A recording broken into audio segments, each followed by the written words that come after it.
आदरणीय दिदीबहिनी तथा दाजुभाइहरू, निर्धारित समयभन्दा 1.5 वर्ष अगावै ताजा जनादेशका निम्ति जनता समक्ष जानुपर्ने अवस्था सिर्जना होला भन्ने अनुमान हामी कसैलाई पनि थिएन। 2074 साल मङ्सिरमा सम्पन्न आम निर्वाचनको जनादेश राजनीतिक स्थायित्वको पक्षमा थियो, तर जनादेश र जनभावना विपरीत राष्ट्रिय राजनीतिलाई अन्त्यहीन एवं अर्थहीन विवादमा अल्झाएर गतिरोध सिर्जना गरिएपछि, संसदलाई अर्थहीन तुल्याइएपछि र जननिर्वाचित सरकारलाई असहयोग, विरोध र घेराबन्दीमा पुर्याइएपछि मेरा सामु सार्वभौम जनता समक्ष जानुको विकल्प रहेन।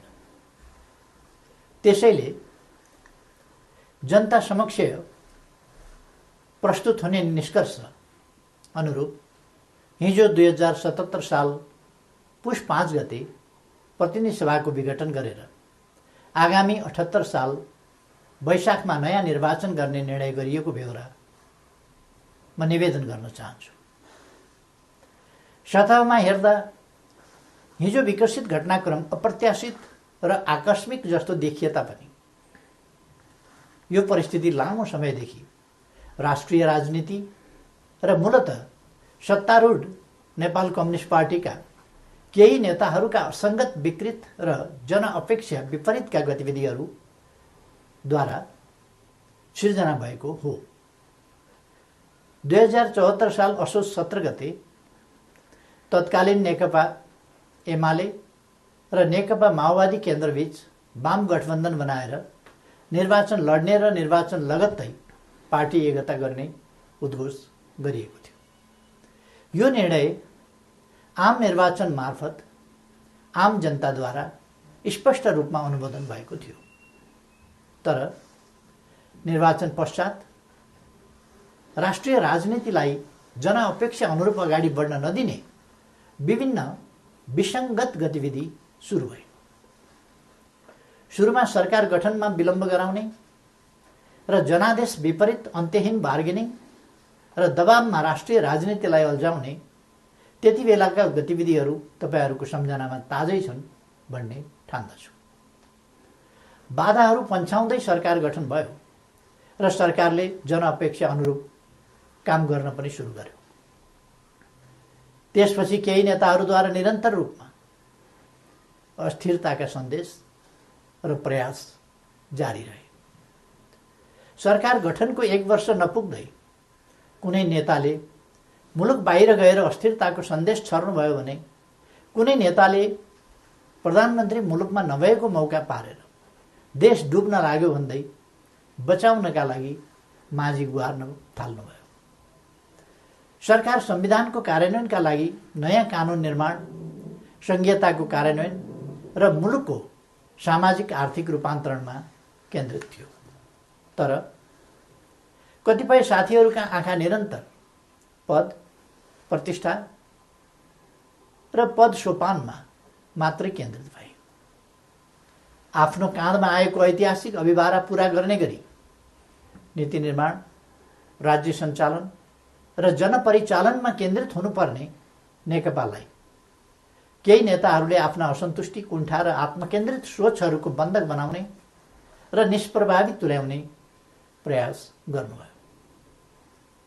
दिदीबहिनी तथा दाजुभाइहरू, समस्या समाधानका लागि दुई अध्यक्षहरूका बीचमा कार्यविभाजन गरेर एकजना सरकार र अर्कोले पार्टी सञ्चालनमा केन्द्रित हुने निर्णय भएपछि समस्या समाधान हुने अपेक्षा गरिएको थियो। मैले सोही अनुरूप आफूलाई पूर्ण रूपमा सरकारमा केन्द्रित गरेँ। यसबीचमा पार्टी काम कति अगाडि बढ्यो, एकीकरणका बाँकी काम कति पुरा भए, महाधिवेशनको तयारी कति अगाडि बढ्यो र जनतालाई समस्या परेको बेला विशाल पार्टी पङ्क्तिलाई कति परिचालन गरियो। यसमा मैले केही भनिरहनु पर्ला जस्तो लाग्दैन, तथ्यहरू आफै बोल्छन्। तर सरकारलाई भने राम्रोसँग चल्न दिइएन। पार्टी घोषणापत्रको मर्म र समृद्ध नेपाल सुखी नेपालीको अभियानलाई हाँक्न सक्ने गरी योग्यता क्षमताका आधारमा मन्त्री परिषद पुनर्गठन गर्न खोज्यो भने आफ्नो र पराईका कित्ता काट गरेर टुङ्गोमा पुग्न दिइएन। महत्त्वपूर्ण संवैधानिक अङ्गहरूमा रिक्तता सिर्जना हुन थाल्यो, पूर्ति गर्न पाइएन। पछाडि परेका सामाजिक समुदायको हितका लागि विभिन्न संवैधानिक आयोगहरूको व्यवस्था छ, तर 2.5 वर्षसम्म पनि त्यहाँ नियुक्ति हुन पाएन। सरकारले दूरगामी महत्त्वका काम गरेको छ, प्रतिकूलताका बीचमा पनि मुलुकले महत्त्वपूर्ण उपलब्धि हासिल गरेको छ, युगान्तकारी काम सुरु भएका छन्, तर विपक्षी दलहरूलाई पनि उछिनेर केही नेताहरू सरकारको अनन्त विरोध र नकारात्मक मनोविज्ञान सिर्जना गर्न उद्धत भइरहनु भयो। सरकारले प्रस्तुत गरेका कतिपय प्रस्तावमाथि सार्वभौम संसदलाई छलफल पनि गर्न नदिइकन जबरजस्ती रोकेर राखियो। विगत केही महिना यता सरकार कस्तो कठिनाइ बीच काम गर्न बाध्य भयो र कस्तो घेराबन्दीको शिकार भयो भन्ने बारेमा यहाँहरू अनभिज्ञ हुनुहुन्न भन्ने म ठान्दछु। मैले राज्य प्रणालीमा पनि र पार्टी संरचनामा पनि नेतृत्व हस्तान्तरणको एउटा वैधानिक प्रणाली बसाल्ने प्रयास गरेँ। प्रधानमन्त्री चयन ताजा जनादेशका आधारमा बन्ने संसदले गरोस् र पार्टी नेतृत्वको चयन महाधिवेशनबाट होस् भन्ने विधि स्थापित गर्न खोजे। सङ्घीय लोकतान्त्रिक गणतन्त्रका निम्ति अगुवाई गरेको पहिलो पुस्ताले संरक्षक र उत्प्रेरकको सम्मानजनक भूमिकामा रहोस् र मुलुकको नेतृत्व सामाजिक आर्थिक रूपान्तरण र समृद्धिको मिसन पूरा गर्न सक्षम र सक्रिय नयाँ पुस्तामा हस्तान्तरण होस् भन्ने मार्गचित्र प्रस्तुत गरे।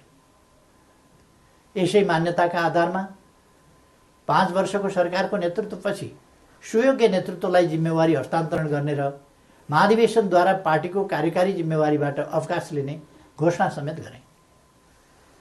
मुलुकको जटिल अवस्थामा नियमित महाधिवेशन हुन नसक्ने हो भने पनि विशेष महाधिवेशन गरेर अध्यक्ष पद हस्तान्तरण गर्न इच्छा गरे र योजना पनि प्रस्तुत गरे। तर महाधिवेशनका लागि साथीहरूले 4 महिना पनि कुर्न सक्नु भएन। उल्टै मेरो राजनीतिक चरित्र हत्या गर्ने गरी अत्यन्त लाञ्छित र अपमानित गर्दै आरोप पत्र पेश गर्नुभयो। त्यसलाई पार्टीको लोगो र कार्यालयको दुरुपयोग गर्दै राष्ट्रव्यापी रूपमा वितरण गर्नुभयो र वस्तुतः पार्टी विभाजनको अप्रत्यक्ष घोषणा गर्नुभयो।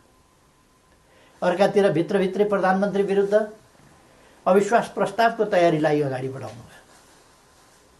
पार्टी अध्यक्ष एवं संसदीय दलका नेतालाई थाहै नदिई संसद अधिवेशन बोलाउन हस्ताक्षर सङ्कलन गरेर साथीहरूले संविधान विपरीत पार्टी प्रणाली र पद्धतिमाथि यसअघि नै गम्भीर आघात पुर्याउनु भयो। यसपछि नै पार्टीभित्रको अवस्था निकै गम्भीर र सङ्कटपूर्ण बन्न पुगेको। अस्ति पुस 4 गते मात्रै पनि मैले पुष्पकमल दाहालजीको निवासमै गएर उक्त विग्रहकारी आरोप पत्र फिर्ता लिन, पार्टीमा सहज र स्वस्थ वातावरण सिर्जना गर्न र विशेष महाधिवेशन आयोजना गरेर नेतृत्व हस्तान्तरणका लागि पटक पटक आग्रह गरे। पार्टी एकीकरणको सङ्क्रमणकालीन प्रयोजनका लागि मनोनयनद्वारा गठन भएका र महाधिवेशन सम्पन्न गर्ने मुख्य दायित्व भएका पार्टीका नेतृत्वदायी कमिटीहरूलाई पार्टी विधान र एकीकरणको भावना विपरीत पार्टीलाई मतदानको अवस्थातिर नधकेल्न र कर्तव्यको लिकबाट बाहिर नजान बारम्बार आग्रह गरे। तर यस प्रयासलाई मेरो कमजोरी ठान्यो।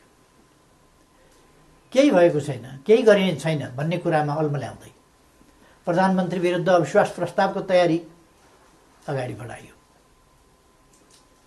दिदीबहिनी तथा दाजुभाइहरू, सरकार विरुद्ध यसरी घेराबन्दी र दाउपेच गर्नुपर्ने जायज कारण के थियो र? सरकारले यस बीचमा राष्ट्रियतालाई सुदृढ गर्ने सन्दर्भमा ऐतिहासिक कामहरू गरेको छ। नेपालको वास्तविक भूभाग समेटेको नयाँ नक्सा प्रकाशन गरिएको छ।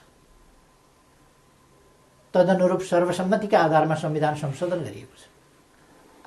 समस्या समाधानका लागि मित्र राष्ट्र भारतसँग वार्ताको तयारी भइरहेको छ। चीनसँग पारवन यातायात प्रोटोकलमा हस्ताक्षर भएको छ। नेपालको अन्तर्राष्ट्रिय छवि भूमिका र आकर्षण बढेको छ।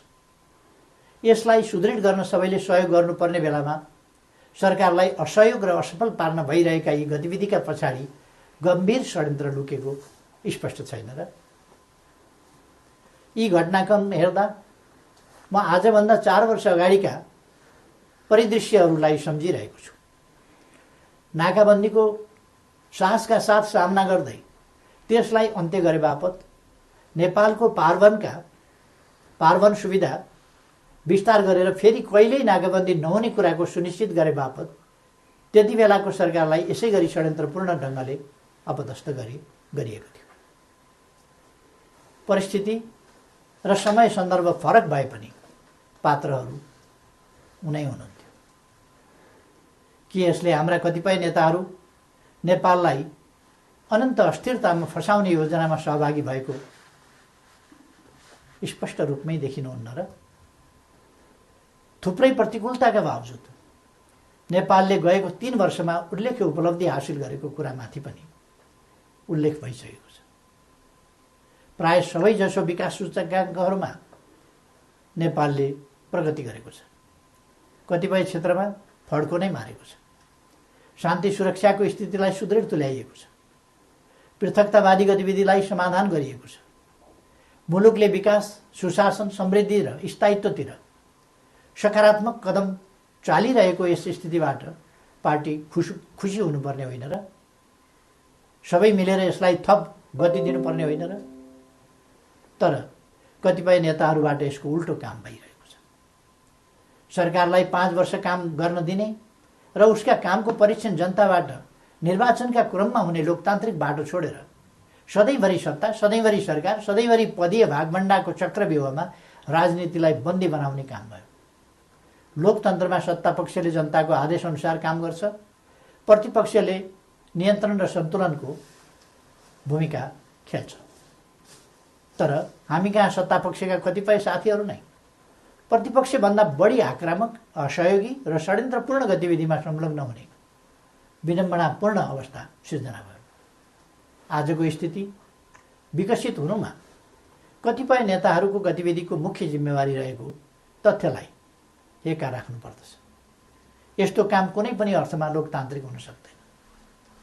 दिदीबहिनी तथा दाजुभाइहरू, पार्टीलाई एकताबद्ध रूपमा अगाडि बढाउने, नेतृत्व हस्तान्तरणको विधि र प्रणाली बसाउने र पार्टी, सरकार र संसदलाई जनताको हितमा केन्द्रित गर्ने मेरा प्रयासहरूमा यसरी निरन्तर बाधा सिर्जना गरिए। यसपछि नै म यस निर्णयमा पुग्न बाध्य भएको हुँ। प्रतिनिधि सभा विघटन र नयाँ निर्वाचन मेरो रुचि वा छनौटको विषय थिएन। तर मुलुकलाई अकर्मण्य अवस्थामा राखिराख्नु उचित हुँदैन थियो। संसदलाई केही नेताहरूको स्वार्थको बन्धक बनाइराख्नु जनादेश विपरीत हुन जान्थ्यो। जनताको भावनाअनुसार काम गर्न अगाडि बढ्नै नसक्ने स्थितिबाट मुलुकलाई निकास दिनै पर्थ्यो। जनअनुमोदित नेकपाको यस सरकारलाई आफ्नै दलका नेताहरूले काम गर्न नदिने र दलभित्रको कचिङ्गलले प्रतिनिधि सभालाई पनि शिकार बनाउने अवस्था अन्त्य गर्नै पर्थ्यो। यसै पृष्ठभूमिमा म नयाँ जनादेशका लागि सार्वभौम जनता समक्ष जाने निष्कर्षमा पुगेको हुँ। म अझै पनि विगतका सबै तिता पीडाहरूलाई बिर्सेर एकताबद्ध भई निर्वाचनमा सहभागी हुन कमरेडहरूलाई आग्रह गर्न चाहन्छु। निर्वाचनको घोषणाले पार्टी एकतालाई बलियो बनाउने अपेक्षा गरेको छु। पार्टी पहिलो शक्ति बन्नुमा, पार्टी एकता हुनुमा र पार्टीले विशाल जनसमर्थन प्राप्त गर्नुमा केपी ओलीको कुनै योगदान छैन। हामी पो निर्णायक हौँ भन्ने कमरेडहरूलाई पनि लोकप्रियता र क्षमताको मापन गर्न यसले अवसर दिनेछ। प्रधानमन्त्री बन्न व्यग्र प्रतीक्षामा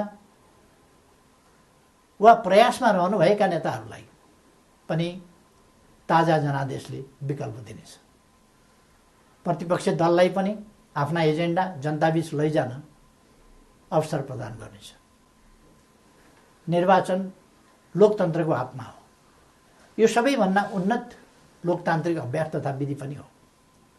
जननिर्वाचित सरकारले काम गर्न पाउँदैन भने उसले पुनरावेदन गर्न जाने ठाउँ सार्वभौम जनता समक्ष नै हो।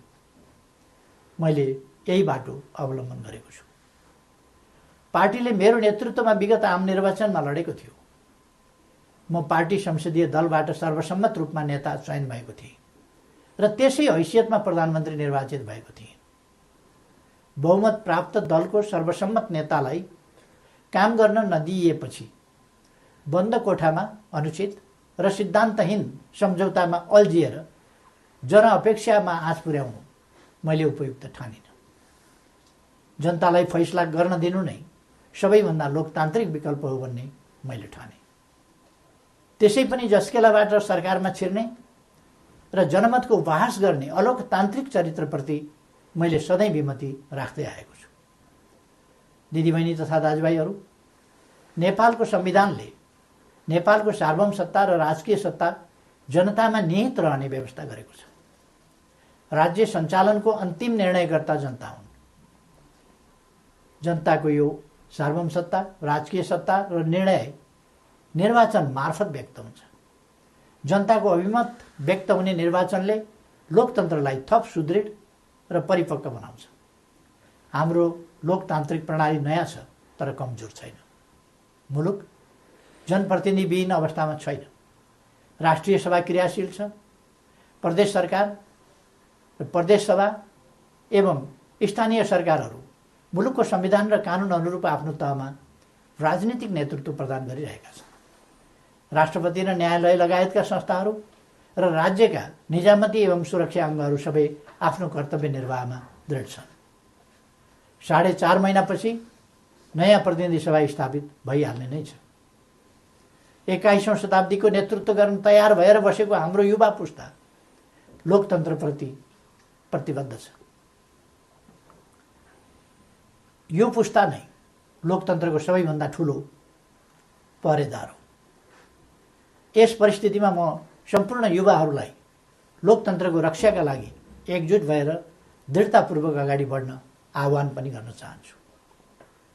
त्यसैले निर्वाचनमा जाँदा संविधान अप्ठ्यारोमा पर्छ, लोकतान्त्रिक गणतन्त्र सङ्कटमा पर्छ र मुलुक अस्थिरतातर्फ धकेलिन्छ भनेर चलाउन खोजिएका प्रचार या फिजाउन खोजिएका आशंका र भ्रमहरू निराधार छन्।